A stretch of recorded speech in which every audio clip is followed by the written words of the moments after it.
What's up, Go enthusiasts? Welcome to round 3 of my US Go Congress US Open recaps. I was playing against Riani Dwan in round 3.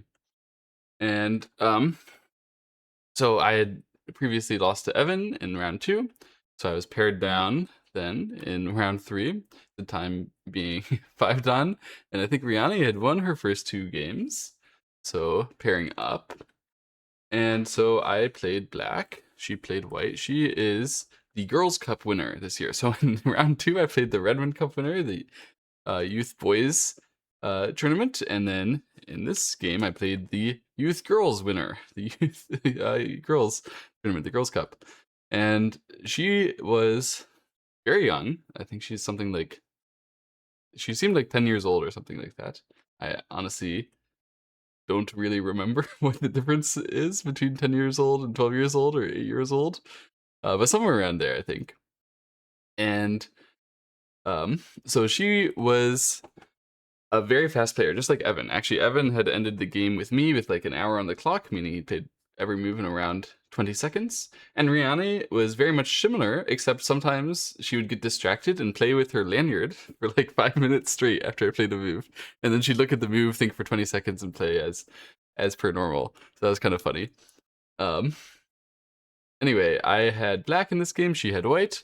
The opening, I think nothing really happened until this move. This is a Joseki, which a lot of people play, which is not a Joseki. You guys should remember, okay? This variation is terrible for white in general. And then it's even like good strategically for me. Like the stones are well placed. I'm building towards the top and the right anyway.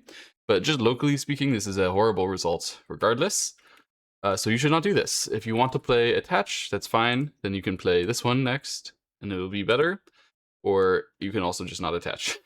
do other things. That would have been fine as well. Honestly, I don't even think my opening was that great until here, but it doesn't really matter that much. Here I had a lead, and then I'm growing. She plays this attach. I played the inside Hane and the push here. This is a challenge to white. Can I get a little bit of extra territory from the right side and keep you under pressure? And she accepted. She allowed me to do that because it meant that she could make the split shape through the center, which is the kind of thing that kids are very familiar with. Yeah, actually, maybe the pairing gods thought that I was weak to the young kids after I lost to Evan in round 2. Paired me up with another one, but actually, in my opinion, I'm quite good at beating kids. Not in real life, in Go only. Okay, I promise. Um, the way that you do it is by making it seem like there's an obvious move, and then these players are very intuitively based. They're very strong, proper AGA Fordon, but the way that Rihanna is going to play is she's going to use her intuition. The way that Evan played, he's going to use his intuition, and that will meet the level of play. But if you do something like you set a trap where the normal intuitive move is exceptionally bad for some reason, they'll often fall for it. And then this is one of those cases where I ended up with a really good position here. If you think about it territorially, I have a great amount of territory on the right side. And if you think about it in terms of influence, I have a grip to attack, which is actually giving me a lot of power on the outside as well. So the result of this is very good for black, but the way to get there was super intuitive for white. Like every move that white played was like, oh, I just accept and I break through your shape. It should be good local shape. This is another trap. So what she should have done here is fought really hard. Something like this. I can fix the ladder in Sente like so, and then maybe play like this. And yeah, we looked at this briefly after the game. It seemed like she was not that thrilled about giving up her own stones over here, but this was the only way to stay in the game, basically. As it goes like this, then I'm already leading by 5 points from the upper right and this combined. I played here, and she asked me a question after the game. Why didn't you play like extend or jump? Which is a good question. These are the intuitive move for black to play, because black should want to continue to attack this group. But if you do this, then when white continues, and they can run up to break the black territory here, these stones end up not that well placed. This is what I told Rihanna, and she was like, oh, yeah, that makes sense. And so instead, I decided to build my own thing, which allows her to defend, but then I'm much happier to have my stone in the upper left than to have it over here, because now I can continue to build or reduce the left, whatever. My stone is more effective this way. And so the game continues. Yeah, maybe here I was supposed to play the double knights move cover. This is a classic good shape, right? But it would mean that white could surround me, and I wasn't exactly sure on how to handle that, so I just played this way so I wouldn't have to. And she played the kick, which meant I could cover like this.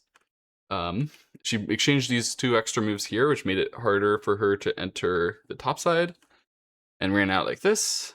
I ran, and so all I had to do now is basically defend this bottom left group in a nice way.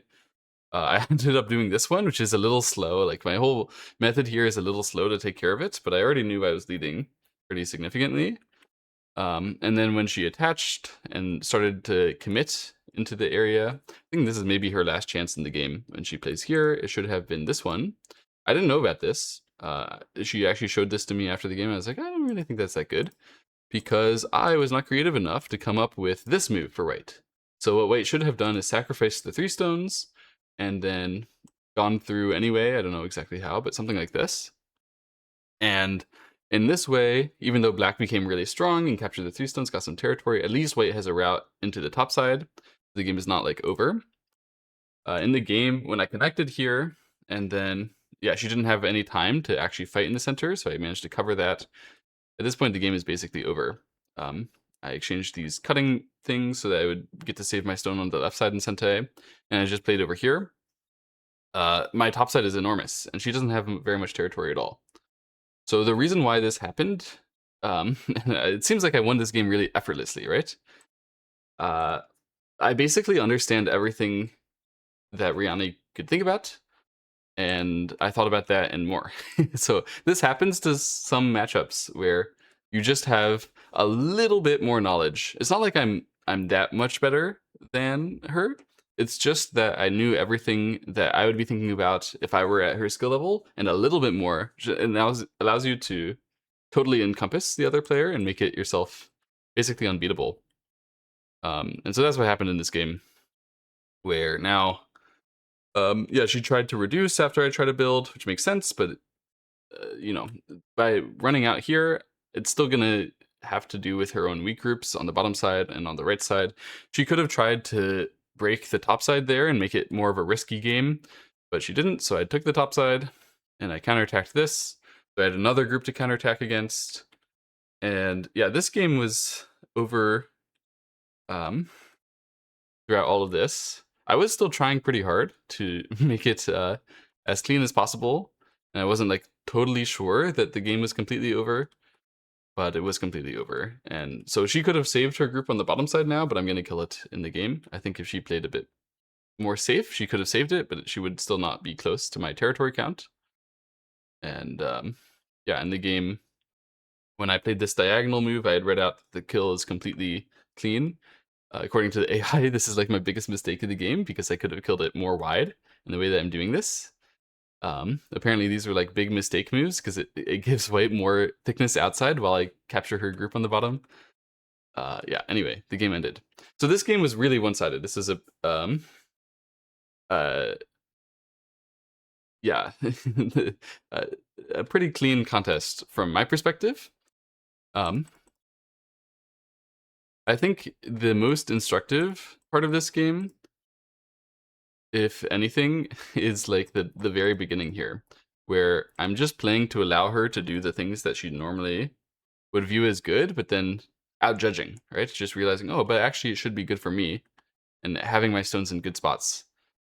If you have your stones in good spots and then you wind up with some big territories, then the opponent has a really hard time dealing with that. There's not really that much that white could have done to make this game hard for me from this moment here already. Especially if I'm going to be passive like this, she just has to sort of gain steadily through exchanges, and that's really hard to do against someone who already knows all your techniques. I mean, she was a little over aggressive as well with like this cut or this cover that could have been reducing the top side, but she would still be losing by more than 10. So I was very happy with the quality of this game. I think it shows as well how high quality the game against Evan was the last round, where I was fighting really hard to like not be down by more than 2 points, and then this game I could show that actually I do know how to just gain against opponents. Evan just didn't let me. That's not fair. Anyway, I was very happy. Up 2-1. And I played round 4 against a player who I respect a lot, have played a couple times before, and it was a fantastic game. So I hope to see you all tomorrow for maybe the best game of my tournament. Bye-bye.